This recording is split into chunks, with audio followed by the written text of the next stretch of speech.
Hello, welcome to JIBRIN Angle on Oweleke TV. My name is JIBRIN, and this is my angle. There is a video, very interesting video that I think I want us to watch together. Thereafter, I'll come and I'll be back to make my comment on it. Okay, let's go. Do you know who I am? So you think I will give you my money with the way you have spoken to me? I did a job for you and you have to pay it, sir. You will not see any. You will not see penny from me. With this level of disrespect, you're very stupid. Very, very stupid. Madam, who is this stupid boy that you sent to this my house? Who is this foolish boy that you sent to my house? How can this stupid idiot come to my house and tell me that I'm supposed to come and meet him in his car and pick up snail that I'm buying from you?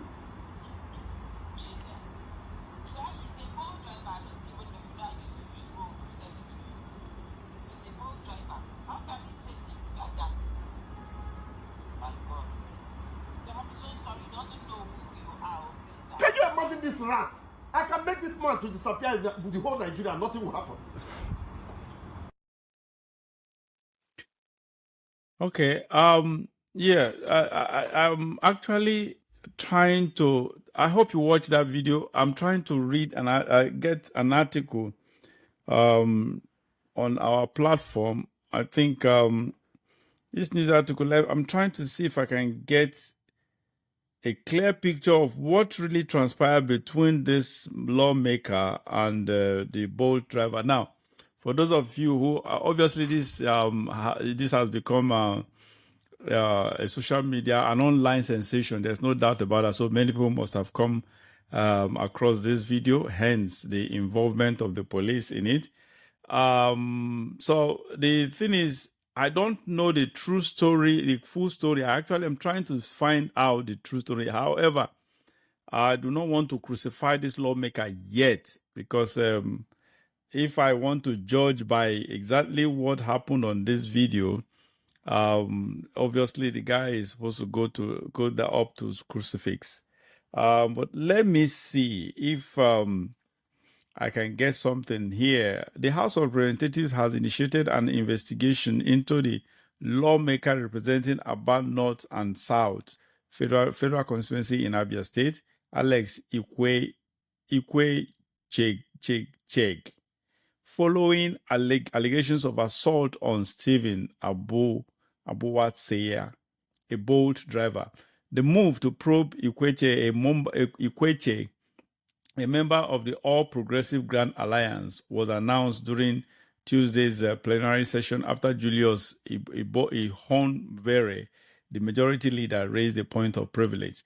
The incident, which took place on October 27 in Abuja's Maitama district, was captured in a viral video showing Ikweche in a heated exchange with Abuwatseya, whom he allegedly slapped and insulted for asking him to approach the car to receive his package. The video sparked widespread criticism, prompting the Federal Capital Territory FCT Police Command to summon Ikweche for questioning. Following the referral, the House of Representatives has directed its Committee on Ethics and Privileges to investigate the matter. Meanwhile, Ikweche has issued a public apology following an altercation with a Bolt driver at his Abuja residence in Maitama. In his statement, Ikweche acknowledged his actions were inappropriate and inconsistent with the standards expected of a public official.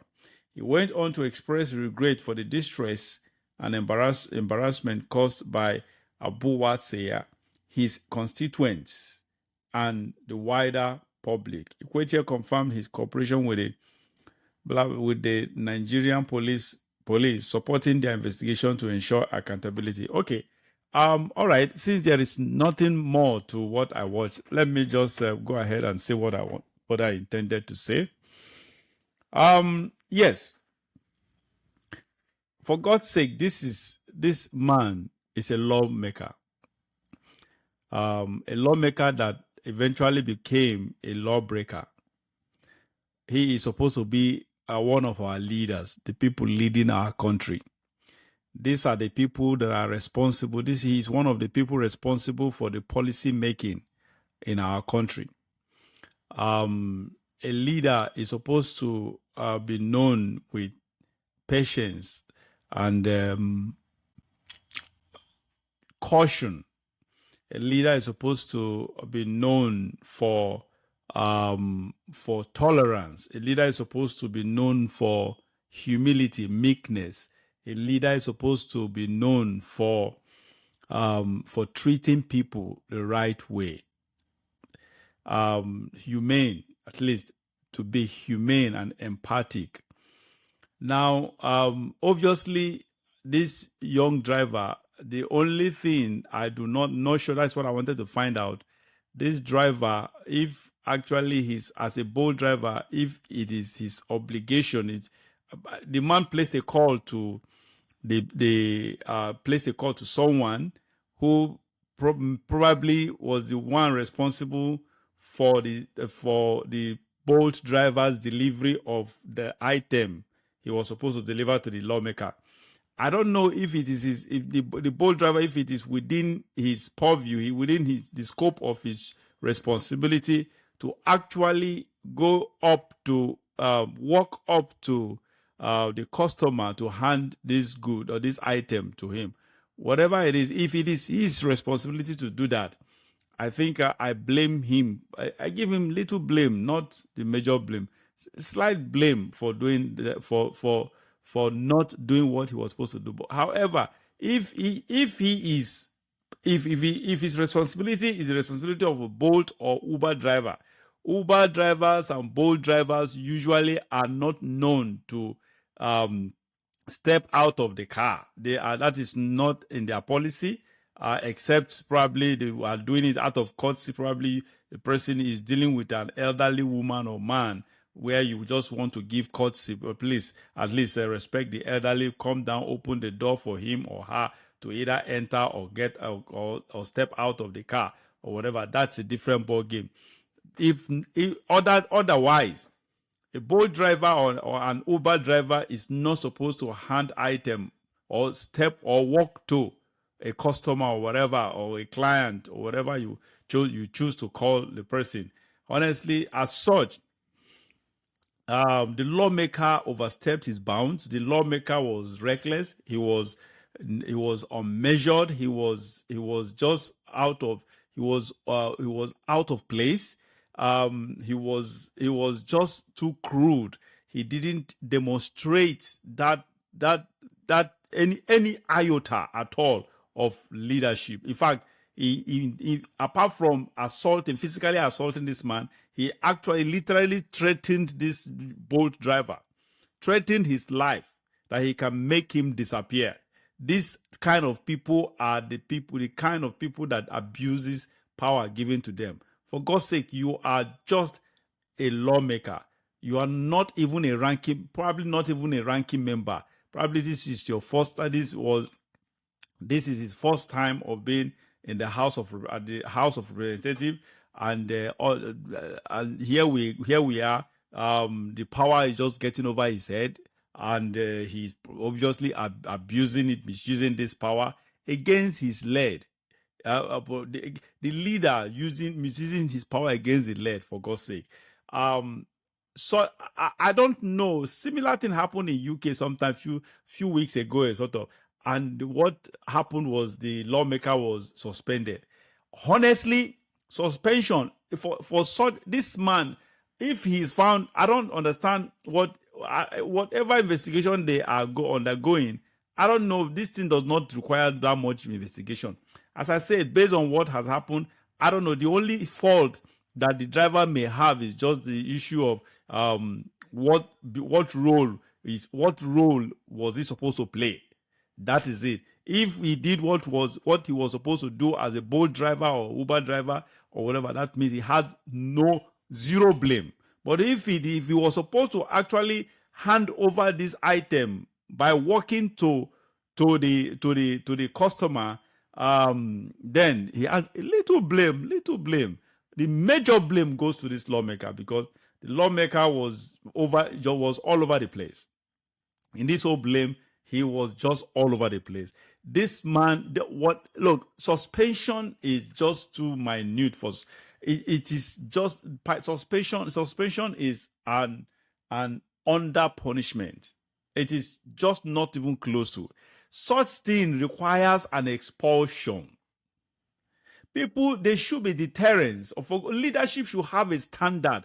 If you are going for leadership, if you are contesting for any leadership role, if you are vying for any leadership position, there should be criteria, there should be rules, there should be policies, there should be standard, there should be deterrence.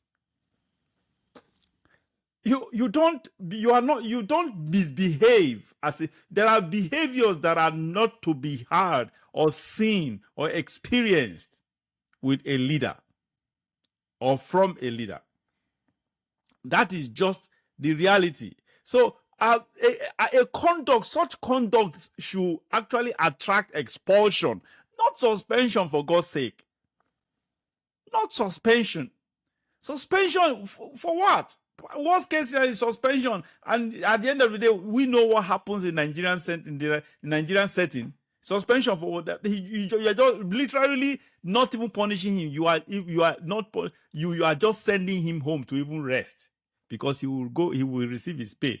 They will earn millions of naira monthly, for God's sake. He will eventually receive his pay. All these ones, the House of Rep are saying they are investigating, blah, blah, blah, blah. They are all the same thing. They will go behind the door. The worst case scenario, they'll just scold him behind the scene. And that's it. He remains. This is nonsense. Leaders should be held accountable. They should be held accountable to their actions. For God's sake, it is uncalled for God's sake. And that is, by the way, that man, what's his name? I can't remember his name. The boat driver. Oh my God. I hope you are doing the needful. I hope you have gotten a lawyer. I hope if you have not gotten a lawyer, some lawyer, smart lawyer should approach that guy, because he's got a good case, a very, very good case. He's got a good. If probably the car you are driving as a boat driver may not even be your own. I bet you this case will fetch you money that will buy you your own car. You are going, first, the man assaulted you by slapping you. That is one. Secondly, he threatened your life. My God, he is going to pay. Look, whatever amount he's owing, that is earning from the National Assembly, I bet you he will go bankrupt on that for the damages he will pay for civil suit. I just hope this man, and the man was brave enough. I love people like that, who he didn't feel intimidated. And even though the man tried to intimidate and harass him, the man was unperturbed. The boat driver was unperturbed and courageous. He stood his ground and confident. I wish I can see that man, that boat driver, and give him a handshake for being that bold and confident. And that is just honestly, these are the kind of people I love. Honestly. And that crazy, lawless lawmaker, what a contradiction, what a conflict of a position. You are lawless, yes, you are yet a lawmaker. This is crazy. You deserve to be expelled from the House of Rep. That is just the reality. And I hope this man sue the hell out of your life and run you to bankruptcy.